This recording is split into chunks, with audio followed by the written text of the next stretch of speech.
Good morning, everyone. Thank you very much to Bill and the RCMI for having me. I think I know who I need to hire as my PR person going forward. You all know that this is the 100th anniversary of the Royal Canadian Air Force, and for about the last 2 years I've been working for the Air Force, the RCAF's History and Heritage section, working on centennial events. And the one big job that I had was to craft a book on 100 objects for 100 years, looking back at Air Force history. So what I want to do today is take you through a little bit of that book. I know there were copies on the table back there. I'm not sure if there are any more. All of the Air Force products back there are free, and you're welcome to take them home with you.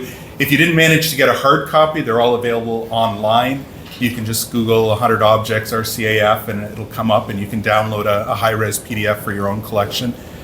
So this stuff is available. But this book was one of a passion project for me. I did it with the director of RCAF History and Heritage, Dr. Richard Main, and Dr. Brad, I forgot his name now. St. Croix, thank you very much. Dr. Brad St. Croix wrote some of the entries in there. And what we tried to do was to take 100 plus years of Air Force history to tell a little bit about what the Air Force was, what it did, how it did it, who was doing it, and things like that. I'm really happy to see this table of objects up here, because these are the kind of objects that are profiled in the book. They're kind of things that look really neat. You can go up and you can look at it. There's an RFC tunic, there's an old spyglass, binoculars. And if you just look at them, they are like, okay, a pair of binoculars, that's really neat. But I'll guarantee there's a story behind that will shed light, provide a window onto a much bigger story. And that's what we did with this book. We picked objects that on first glance appear innocuous, and you might even say, what does this have to do with the Air Force? But when you sort of start peeling back the layers and looking at it, all of a sudden there's this remarkable story. So I want to take you through a few of those stories over the next half hour and see what we're doing here. So that's the cover of the book. All of the objects in the book have been taken from the collections of the RCAF museums across the country. There's 11 of them. They go from coast to coast, from Shearwater and the Labrador Military Museum on the east coast to Comox on the west coast, and everything in between. If you haven't been to these museums, really try to get out and see them, because they are remarkable places. Some of them are quite small. The one in North Bay has one curator who works there, a staff of one, and she does an absolutely fantastic job telling the story of the Air Force in North Bay, right through to the National Air Force Museum of Canada in Trenton, Ontario, that has a Lancaster and a Halifax and a whole bunch of other major important aircraft from the RCAF's history that you can go and have a look at, and it's a very well done museum. So just a lot of really rich history to be found in those museums, and these are the objects in this book are just a sample of what is available there. So 100 Objects books are a bit of a trend in the publishing industry. They've sort of come to the forefront over the last decade or two, with people doing them on all sorts of things. I've picked some of the RAF ones to showcase here, and of course Star Wars, because I'm a big Star Wars guy, and I think that's an important story to get told as well. When I was thinking about this book, I looked through what others had done, because that's what you do. You see what's gone before you, what works, what doesn't work, and it gave me a really good idea of what we wanted to do in our book. And some of these 100 Objects books are coffee table books, which there's nothing wrong with that. But essentially what they did was take big glossy photographs of these objects and said, here is a plane, here is a helmet, here is a whatever, a uniform, and just kind of let the object tell the story. And I didn't find that very satisfactory. The Third Reich book, do I have that there? Yeah, the Third Reich and 100 Objects. There's a lot of things you can do to tell that story. And what they did was tell a generic story. So they would have a German helmet, and they would explain the helmet and a bit of its history and where it was. They would have a German 88 anti-aircraft gun and explain that. And that was a little bit better, because you're getting a little bit of history behind the objects and so forth. But whenever I go through a museum, I don't want to know just about the object in general. I want to know about that specific object. Where was that tank used? Where did that airplane fly? Where was that rifle used? And those are the stories that I always found really captivating.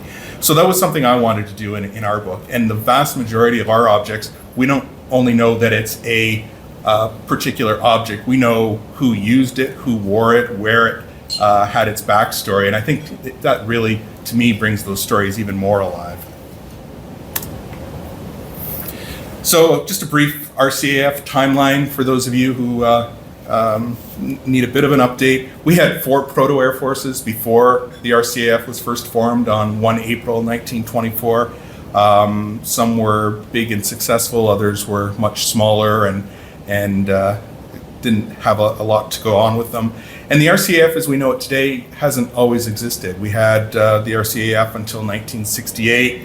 Then with unification, the elements were sort of eliminated. Everything was rolled together. Everybody wore those beautiful green uniforms. And we just had the Canadian Forces. Finally, it was realized that, well, maybe we did need a named air element. So Air Command was formed.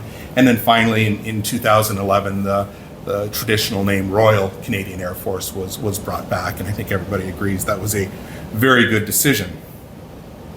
So that's kind of the history.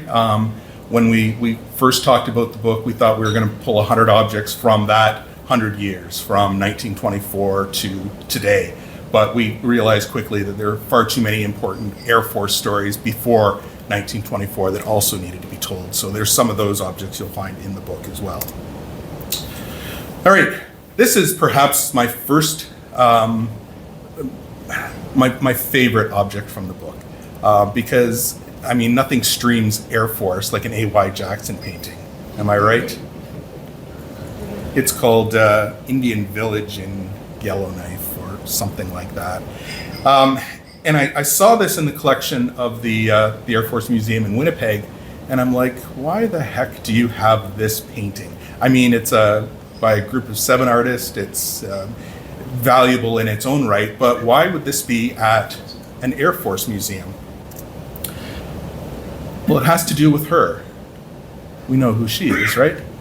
Queen Elizabeth. And a CF-100. How do all those 3 things come together into this painting? Well, if you look at the bottom, this is, Indian Village, Yellowknife. It was given to the Air Force by the CBC, the Canadian Broadcasting Corporation, in honor of their role in Operation Pony Express. And Pony Express, I don't know if you can read that. It says, Indian Village Yellowknife, A.Y. Jackson, presented to the Royal Canadian Air Force by the Canadian Broadcasting Corporation to commemorate Operation Pony Express, a notable achievement in bringing the television broadcast of the coronation to Canada, June 2nd, 1953. So when Queen Elizabeth was crowned in 1953, we didn't have satellite communications. We didn't have instantaneous communications across the Atlantic Ocean. Whatever happened in Europe, it would take a day or more to filter back to Canada until Canadians got to hear or hopefully see what was going on in the United Kingdom. And the CBC that wasn't good enough for the CBC. They wanted to be able to broadcast the coronation in Canada on the same day it happened. So the only way they could do that was to film it, get the film back to Canada. Well, you couldn't use a commercial airline, you couldn't use a ship, that would be all too slow. So they managed to create an agreement between the Royal Canadian Air Force, the Royal Air Force, and the British Broadcasting Corporation to get this film back to Canada. And it was a race. It was a race to beat the Americans, because the big American networks were doing the same thing and they wanted to be the first to show it in North America, but damn if CBC wasn't going to be first. So the way this was done, and it just boggles my mind how far technology has come, the coronation was broadcast over the airwaves in the United Kingdom. CBC had a special film camera and a special television that they actually filmed the coronation off of a television screen onto their film camera. It was developed quickly in the UK. It was put on a helicopter. It was taken to RAF helicopter, taken to Heathrow, put on an RAF Canberra jet, I think I have a picture of that. Yes, that's not the jet, but that is an example of a Canberra. The Canberra then flew, and they had about 3 of these aircraft set up just in case there were technical difficulties. And of course there were. The first aircraft came up unavailable, so they had to transfer the film to a second aircraft. It flew across to Newfoundland, and in Newfoundland it was met by a CF-100 from Wing Commander George Nickerson, who then took the canisters, and that is an actual photograph of I forget if that's in Newfoundland or if that's in Montreal, but it's either putting the canisters on the aircraft or removing them from the aircraft. Nickerson flew from Newfoundland to Montreal, landed, I believe, at Dorval, was met by an RCAF helicopter, which then took the canisters to the CBC's offices in downtown Montreal, where it was broadcast by about 4 o'clock on the same afternoon as the coronation took place. Beat the Americans by about an hour to air. And so that was a huge victory to get that out across the country. And it's really quite a remarkable story. To think that this happened, that it was it took a partnership between 4 different organizations to make this happen, and the RCAF was a key part of it. The story was funny. When I was looking at this painting at almost the same time, I had a query that came to me from a guy in, is it North Bay or Sudbury or something like that, who was trying to find out some stuff about his father. Well, it turned out his father was Wing Commander Nickerson, and you might have seen the story on CBC News at the time. And he'd heard through family lore that his father had flown the CF-100 from London to Montreal with the canister, which is not quite accurate, but it's not entirely wrong. But anyway, it was great to be able to chat with him and get him the proper story, and also to get his side of it, to find out a little bit more about his father. So that's probably my favorite object in the book, and it's just an example of some of the stuff that's in there. Next object, a wooden spoon. Once again, what screams Air Force but a wooden spoon? Can anybody read the name on that? Len Burchell. Burchell, yeah, Len Burchell. The savior of Ceylon. He was, his story is that he flew a Catalina in just off Ceylon in the Indian Ocean, and while out on patrol, he discovered a Japanese task force fleet making its way towards Ceylon. Was able to get a message off warning the British that the Japanese were coming, which gave them time to prepare and not be surprised. However, in the act of doing that, his Catalina was shot down by a swarm of Japanese Zeros, crash landed in the Indian Ocean. I think all of his men got off, but some of them were subsequently killed when they were strafed in the water by the Japanese. Burchell and a few of his crew members were then picked up by the Japanese, and he spent the rest of the war in a Japanese prisoner of war camp. And while he was there, he carved this spoon to eat his meals, and it was important enough for him to bring home and sort of treasure, and passed it on to the museum in Trenton, where it's in their collection. I like the spoon because I think we know about Burchell and his role as a pilot, his role as the savior of Ceylon, but I don't think we know a lot about his role in the prisoner of war camp. And he was one of the senior Canadian officers there, and he made it his personal duty to get as many of his men home as possible. So he was an advocate for his men, trying to get them more food, better accommodations, medicine, and things like that. And he paid an enormous price for it. He was beaten by the Japanese for speaking up and standing up for his men, and had a really tough time because of how he was advocating to make sure his men got what they needed. And the result was that a lot more of his men got home than was the average in Japanese prisoner of war camps. And I think a lot of that can be attributed to Burchell's leadership, and that he went above and beyond to get that stuff done. He came home and remained in the Air Force. I believe he's the longest serving member of the RCAF. Forget the exact number, but he's got the Canadian Forces decoration and 5 or 6 bars, 5 bars, which is unprecedented. I think only a Royal has the same or more, and they didn't really serve in the Canadian Forces. So yeah, Len is a really inspiring story on a whole bunch of different levels. This is a fire axe, a crash axe that would have been carried on aircraft during the Second World War in case of a problem, so that the crew members could use it to hack themselves out or do whatever they needed to do to get out of a crashed airplane. Interesting object, not a lot going on with it. It was very common. It was used by a lot of people. This one happens to have a particular connection to a very famous Lancaster, the Mynarski Lancaster. And this isn't just a generic axe so I can tell this story. This is the axe that Pat Brophy used aboard the Mynarski Lank to try to, that Andy Mynarski used aboard the Lancaster to try to cut out Pat Brophy. And I think most of you know that story. The Lancaster went out on a raid on France on the 13th of June, 1945, was hit by a German night fighter, started burning, was going to crash. The pilot ordered everybody to get out of the aircraft. Andy Mynarski and Pat Brophy were best friends. Mynarski was the wireless gunner. Pat Brophy was the tail gunner. Mynarski put on his parachute, was just about to jump out of the aircraft when he looked back and saw that his buddy was trapped in the tail turret. During the attack, his turret had been jammed. He couldn't get out.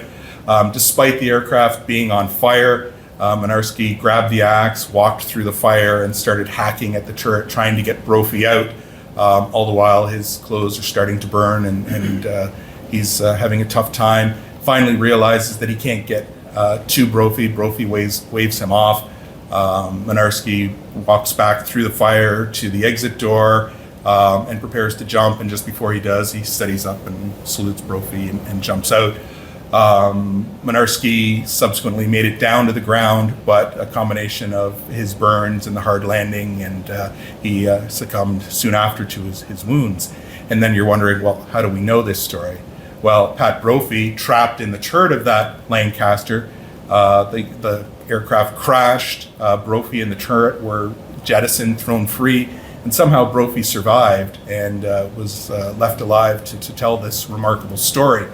How did we get the axe? Well, after the crash, some French civilians, locals, had gone to the crash site. One of the things they found was this axe, and they brought it back and kept it for decades, until a couple of the other crew members, I forget their names, went and visited them to sort of thank them for their role in getting them out and so forth.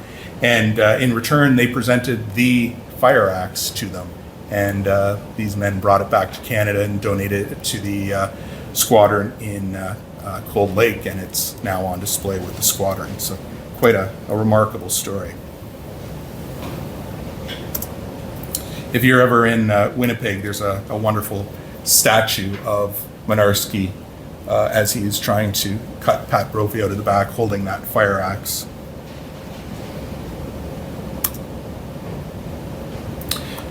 A plexiglass ring that belonged to this woman, Verna Stronach.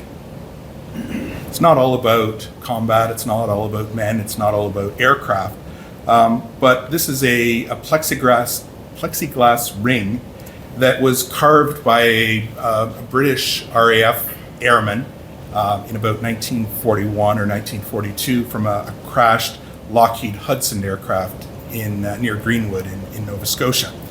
And Verna Stronach was a young teenage girl during the Second World War, and she recalls that her and her friends would often take their bikes and just go traipsing through the countryside, and one of their destinations was the site of this crashed bomber, which took a few weeks to get removed from the field. And while it was there were RAF guards looking after the site. And they got friendly with the guards, the way teenage girls do, just chatting and talking. And I think one of the RAF airmen took a fancy to Verna and carved her this ring with her initials, V and S, for her as a sort of a sweetheart gift, and gave it to Verna. And he subsequently got posted back to England, and they never chatted again. But Verna kept that ring for years until she donated it to the RCAF Museum in Greenwood, and I just think that's such a lovely story. That's a crash card from the crash of the Hudson. with the names of the two pilots, Blick and Hobson, from the Australian Air Force and the Royal Air Force. A pair of baby booties. Ted, do you know about these? These belong to Ernie McNabb. Really? Yes. And they are at the Air Force Museum of Alberta. Ernie McNabb, of course, Canadian fighter pilot, one squadron during the Battle of Britain. I'm not going to say anything more about that because Ted will do a great job about that later. But I just think it's neat that we have a pair of baby booties from a fighter pilot who went on to such great prominence later. And his tunic is also in a museum in North Bay. So we need some Olympic content, of course. An Olympic gold medal and a Canadian hockey jersey. What is more Canadian than the Air Force and hockey? Of course, the jersey belongs to that guy, Red Gravel, who was a member of the RCAF Flyers during their unexpected and unheralded win of hockey gold at the Olympics in 1948. And such a remarkable story. The Canadian hockey team that year, there wasn't one. An RCAF officer got wind of it and he said, hey, we can put together a team. So grabbed a bunch of Air Force personnel from across the country and put them together on short notice. They played a whole bunch of exhibition games, lost every single one. And the thought was, this is going to be a disaster. Maybe we shouldn't send the team, but they ended up sending them. They went on a unprecedented run and in the end ended up defeating, I think it was Czechoslovakia, I can't remember for sure, and won the gold medal at the Olympics, and quite an amazing story. Red Gravel was one of the members of that team. You can see the picture on the right-hand side is the team celebrating after one of the victories. Red is on the left side of the photo, kneeling. Somebody's got his glove right in front of his face. That's Red. And the photo on the left is a charity game they had in 1968 to commemorate their win. And those are four members of the Flyers wearing the jersey that is now in the National Air Force Museum in Trenton, talking to a Canadian Air Force officer. Just quite a remarkable story and really proud moment in the Air Force history.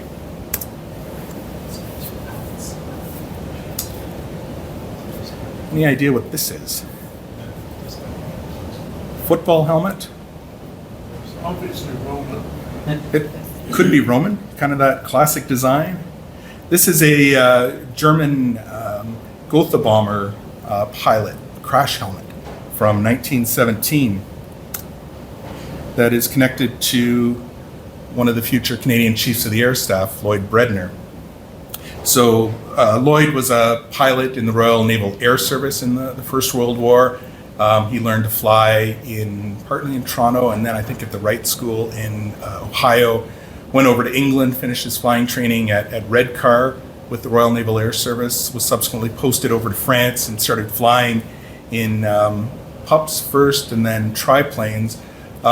During Bloody April in April 1917, Lloyd was on his airfield and he heard a bomber pass over the airfield and he thought, I need to do something about that. So he jumped in his Sopwith Camel, climbed up to altitude, managed to catch up to this German bomber, and over the next 10 or 15 minutes expended all of his ammunition into the engines of this bomber and forced it to crash land.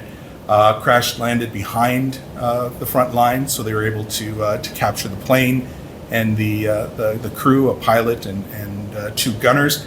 Of course, this is what you do at the time. Lloyd landed in a field beside to go and talk to the people he just shot down. By the time he got there, he found that he'd already been captured by some French soldiers. He went to talk to them. Unfortunately, they only spoke German and he only spoke English, so they didn't get too far. He claimed some trophies from the plane, cut off the Iron Cross from the side, and claimed one of the pilot's helmets for his own personal trophy, and brought them home. And there's a picture of Bredner in the cockpit of his camel. on the right, and on the left is him training in a Wright Flyer. Gives you an idea of where the level of flying was in 1914 and 1915. It was quite a big change. You might ask how we know all these things and how can we trust that they actually occurred. Well, as soon as Lloyd got back to his air base, he sat down and he wrote a letter to his father. And that's amongst his papers that have been donated to the Directorate of History and Heritage in Ottawa. And I found them this summer, and I already knew this story. I'd read it before, but here is the story of the shoot down in his own handwriting, told the same day it happened. I mean, it's absolutely remarkable, and all the details are correct. So it's a really fantastic story. A beat up old suitcase. What could possibly be interesting about this beat up old suitcase in connection with the RCAF? Well, it belonged to this man, Flight Sergeant Jack Davy, who was a Canadian, trained with the British Commonwealth Air Training Plan, was posted over to the UK, joined an RAF fighter squadron, and was subsequently sent to fight in North Africa.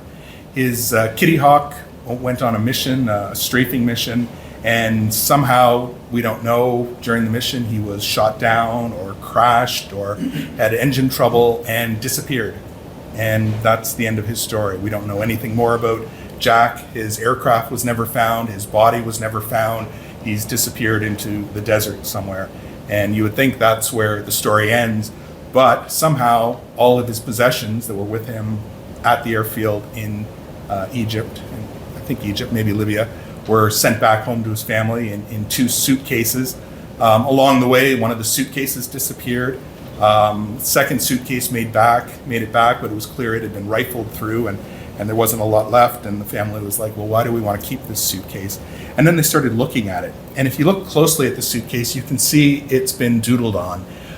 In the best way I can describe this is it's like his yearbook, his high school yearbook.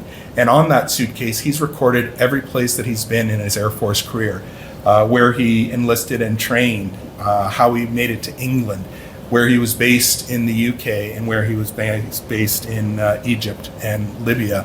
And it's just a wonderful story. He's drawn a hurricane on it. You can see it in the bottom, a Spitfire. It's the top left corner of that photograph. He's put the RCAF crest on it as well. And it's just this amazing document, memory of Jack Davy that tells his story in a way that couldn't be told in any other way. And this is in the Air Museum in Alberta.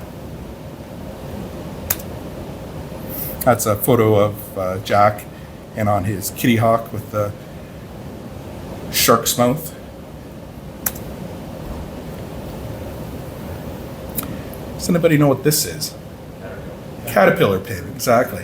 I'd never seen one of these in person until this past summer, and was shocked that it's tiny. It's like about 1.5 centimeters, 2 centimeters long, so tiny you almost couldn't figure out what it was.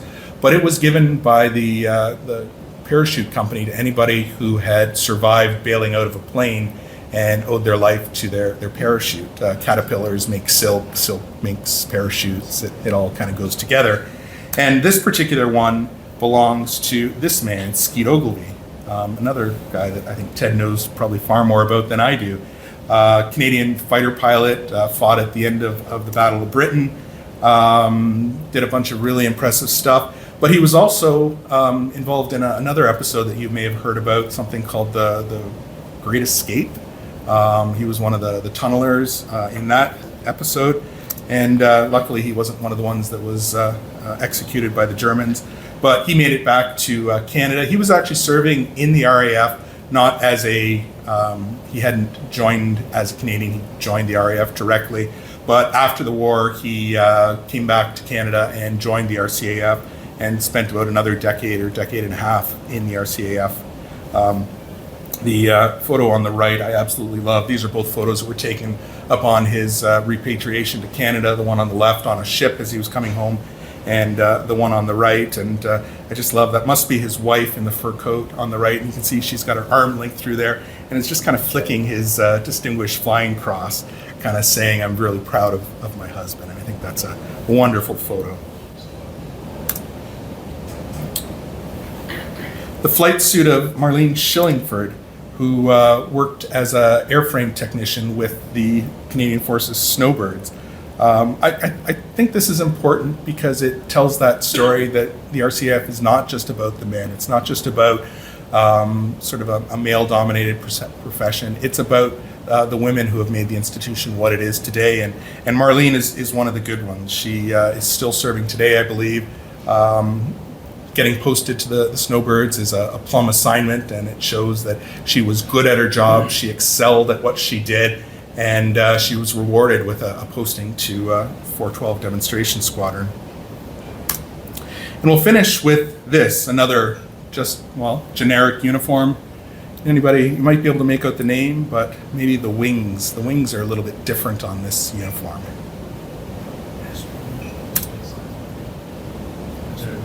There's not a lot of people in the Air Force wearing those wings. The wings of an astronaut. It's Chris Hadfield's RCAF uniform from his time before he flew off to higher and more faraway events. Of course, Chris was a Canadian astronaut, 3 missions off this planet, 1 on Soyuz. His final mission, he was the commander of the International Space Station. Really, really impressive RCAF career, flying CF-18s before his career with the Canadian Space Agency, and now he is an advocate for all things space and all things RCAF. If you haven't read his, I don't know what to call it, if it's a biography or a self-help book, but his Astronaut's Guide to the Universe, it is one of the best books that I've actually, I listened to it on Audible this summer. And it's just a delightful book. Chris reads it himself, so you kind of get his stories about how his career developed, and then the lessons he's taken from what he's learned and how he applies them to his life. Just a really, really impressive book, and I highly recommend it for you. But we'll finish with a couple of pictures of Chris in space holding those wings that were on his uniform, and a picture on the right harkening back to his days as a CF-18 pilot with aircraft that are still flying. So the books, for the RCAF Centennial, the RCAF History and Heritage put together 3 books. There's still a few copies back there. The 100 Objects book that Rich and Brad and I did, the Aircraft of the RCAF book, which was done by Terry Leversedge, which chronicles every aircraft that flew in the RCAF from 1924 to the present. Doesn't have some of the Navy aircraft or some of the Army helicopters, but everything else is in there. Really impressive book. And there's a third one that I haven't got listed here on the non-commissioned members of the RCAF, a history of non-officers, which is a really good book as well that I highly recommend. And that brings me to the end. So thank you very much for your patience. I'd be happy to take questions.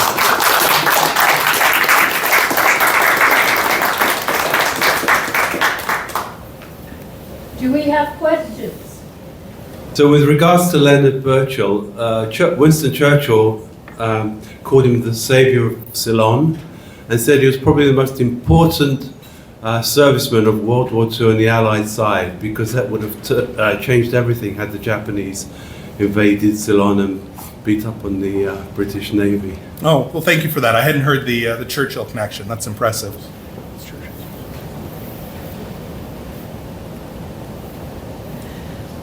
Mike, you ended up with 100 objects here, which strikes me as a brutal editing job. How many did you start with? Good question. I was lucky in that all of the museums were very helpful across the country in sending their lists. So each museum sent me a list that I then pared down to the objects that I thought were most appropriate for the book. If I counted everything that was on the list that were sent to me, it was well over 300 of like objects to select from.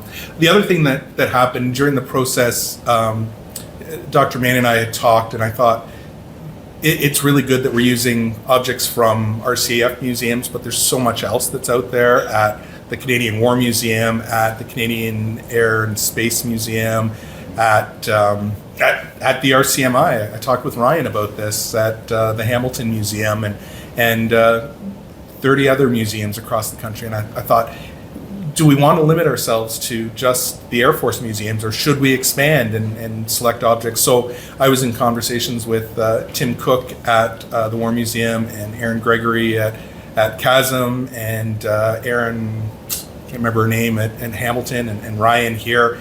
And they'd each provided me with a list of anywhere from 6 to 15 objects of stuff that would have been fantastic. Ultimately, we decided to keep it to Air Force museums, and I think that was the right decision in the context of the project. But volume 2. I think we're going to do another volume, and there's no shortage of this stuff. So if you like it, let people know so that we can get a groundswell of interest in this. Absolutely. Commend you on a great job. And I couldn't think of anybody better to do this. This is great because you've got such a wide understanding of the Air Force. Oh, thank you, Ted. The thing that I've found, and I wondered whether you might have, over the years in searching stories and artifacts and so on, I keep running into the stories of the people who hoard these things. Not the museums, not the official collectors, but the ones who take great pride in owning them. And that's the battle we face. Yeah. I think of the story of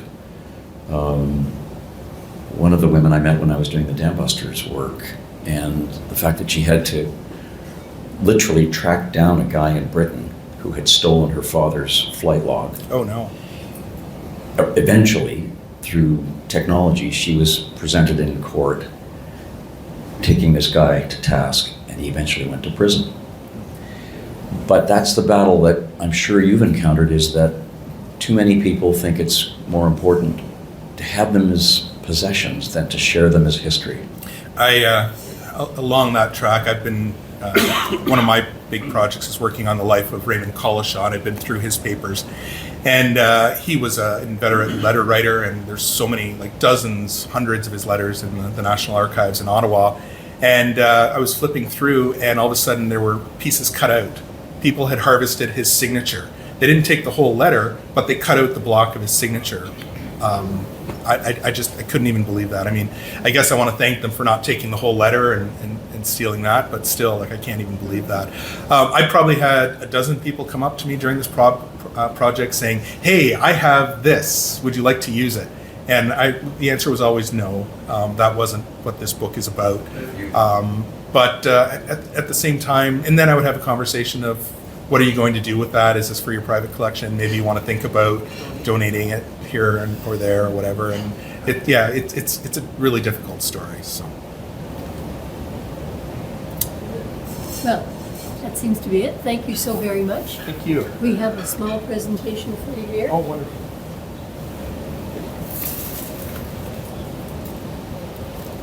Please accept this with our gratitude. Oh, thanks so much. Yes. I appreciate it.